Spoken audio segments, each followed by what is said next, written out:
ஐயா தோப்பா அவர்களுடைய கட்டுரை தலைப்புகளும் புத்தகத்தினுடைய தலைப்புகளும் தான் ஒரு காந்த ஈர்ப்போடு இருக்கும். அதுபோன்று ஐயா இவருடைய தலைப்புகளில் அந்த மாதிரி நான் உணர்ந்தேன். நான் உணர்ந்த ஒரு சில செய்திகளை மட்டும் சொல்லி ஐயாவை அறிமுகப்படுத்த அமர நான் விரும்புகிறேன். அதாவது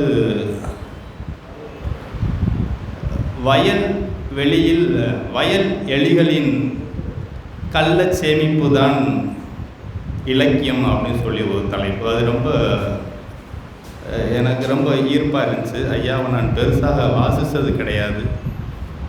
ஏன்னா வயல் வெளியில் வயல் எலிகளின் கள்ள சேமிப்பு அப்படிங்கிறது ஒரு இயற்கையினுடைய இயல்பு. அது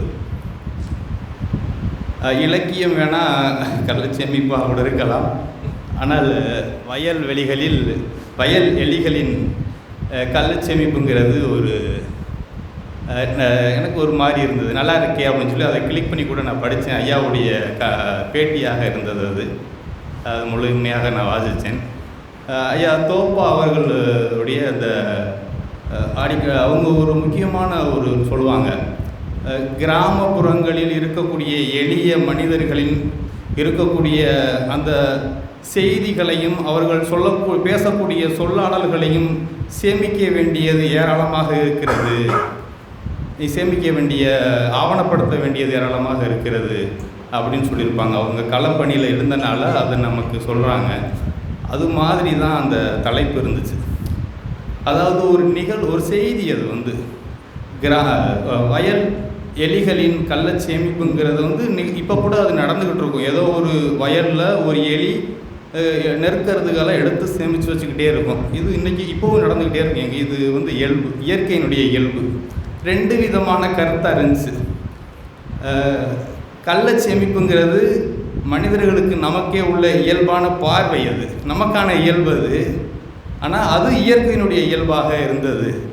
அது ரொம்ப ஒரு ஈர்ப்பமாக இருந்தது. அதில் சொல்லக்கூடிய அந்த கடைசி ஒரு பேட்டியில் கூட சொல்லியிருப்பாங்க. கடைசி ஒரு கேள்வி வரும் அதில். அந்த பேட்டியில் இலக்கியம் ஒருவரை மாற்றுமா பண்படுத்துமா அப்படின்னு சொல்லி, நிச்சயமாக எழுதுவரை விட வாசிப்பவனுக்கு ஒரு மகிழ்ச்சியை தரும் இலக்கியம். அவனுடைய இயல்பான தன்மையை மாற்றக்கூடிய சக்தியாக இலக்கியம் நிச்சயமாக இருக்கும்.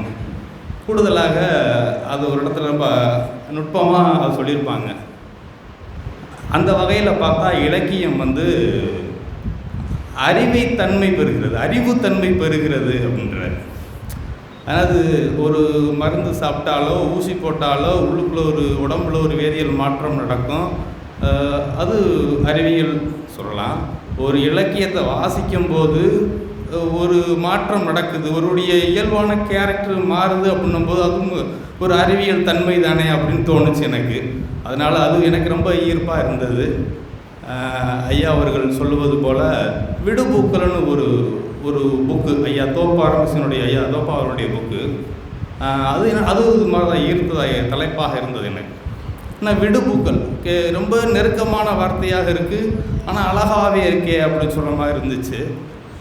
அது பார்த்தோம்னா ஒன்றுமே கிடையாது. விடுபூக்கள்ங்கிறது பூக்களை கட்டும்போது விட்டுட்டு போகக்கூடிய பூக்களை விடுபூக்கள்னு சொல்கிறாரு. அது மாதிரி நம் சமூகத்தில் விடுபட்டு இருந்த செய்திகளை தொகுக்கக்கூடிய ஒரு செய்தி தான் விடுபூக்களுடைய வெளிப்பாடாக ஐயா அங்கே சொல்லியிருப்பாங்க. அது மாதிரி தான் ஐயா அங்கே சொல்லியிருந்த தலைப்பும் எனக்கு இருந்தது. வயல் எலிகளின் கள்ள சேமிப்பு தான் இலக்கியம் என்பதும். ஆகையினால் ஐயாவையும் வாசிக்க வேண்டிய ஒரு நபர். இது எனக்கு புதிதாக இருக்கலாம். நான் வாசிப்பில் இப்போதுதான் வருகிறேன் என்பதற்காக இது எனக்கு மிகையாக இருந்திருக்கலாம், உங்களுக்கு மிகையாக இல்லாமல் கூட இருந்திருக்கலாம். என்றால் வாசிப்பில் நான் இப்போதான் நுனிப்புள் சாப்பிடக்கூடிய ஒரு இளங்கன்றாக உள்ளே வந்துக்கிட்டு இருக்கேன். எனவே இந்த ஒரு அரியதோர் வாய்ப்பினை எனக்கு வழங்கிய உங்கள் அனைவருக்கும் என்னுடைய பணிவான நன்றிகள். அனைவருக்கும் நன்றி. ஐயாவுடைய அந்த தோப்பாவுக்கும் அவருக்குமான உறவுகளையும் அவருடைய இலக்கியங்களையும் அவர் பார்வையில் இங்கு உரையாட வருக நான் அழைக்கிறேன். நன்றி.